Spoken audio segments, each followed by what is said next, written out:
questioning.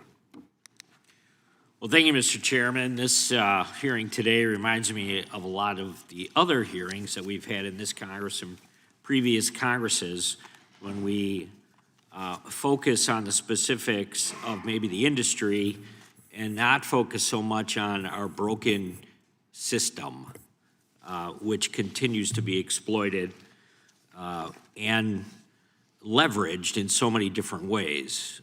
And the stories that we've already heard are once again testimony to something that this committee should be examining, which is fixing the judicial system instead of going after people that are caught up in it.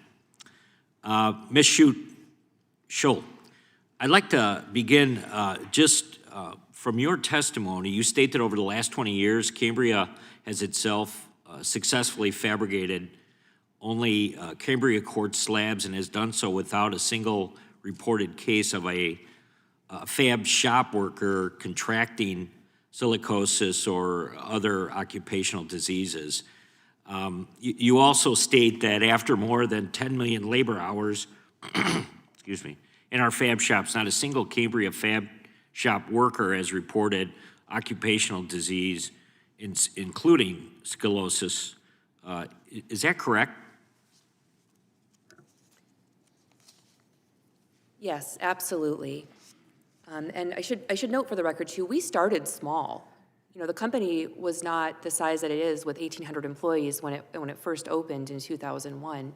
We had a very small fab shop with a single saw, and we still controlled exposures to silica. Also, remember the industry that we plugged into was the existing stone slab manufacturing and fabrication industry, which cut quarried stone as well, which has varying degrees of silica content. And one of the stones that's cut now and is most popular is called quartzite, which is a quarried stone like granite or marble, where a big piece of stone is removed from the earth and then sliced into slabs. And that type of quarried stone has silica content ranging between 90 and 99%. And so it's just not true that engineered stone or quartz is the cause of these workers' problems.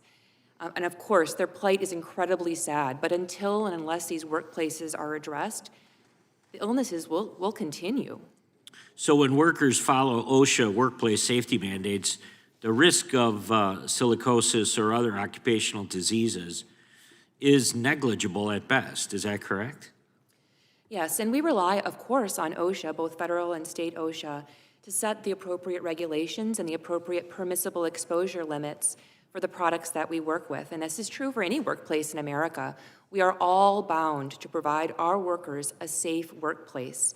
And so at Cambria, we do that in compliance with OSHA's regulations, and we are able to control our employees' silica exposure to below the action level, which is half of the permissible exposure limit. And those are the limits that were set during Dr. Michael's tenure at OSHA.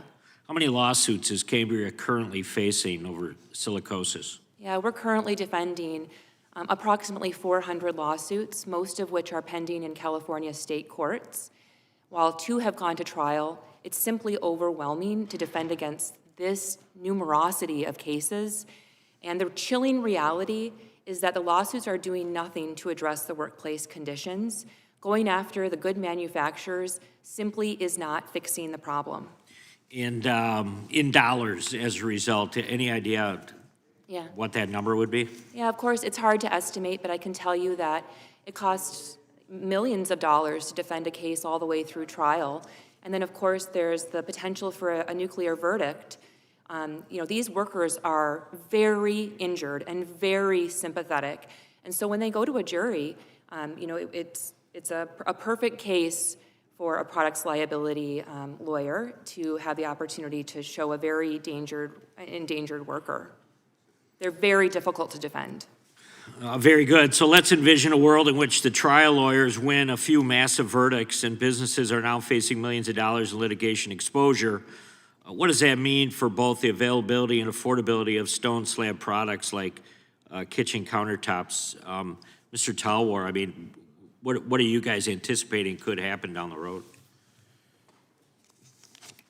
For a small business like us, we're just being hammered. So the misconception in our industry is that big business makes up this entire industry, but in reality, 95% of our industry is family-owned businesses, and that's across the country.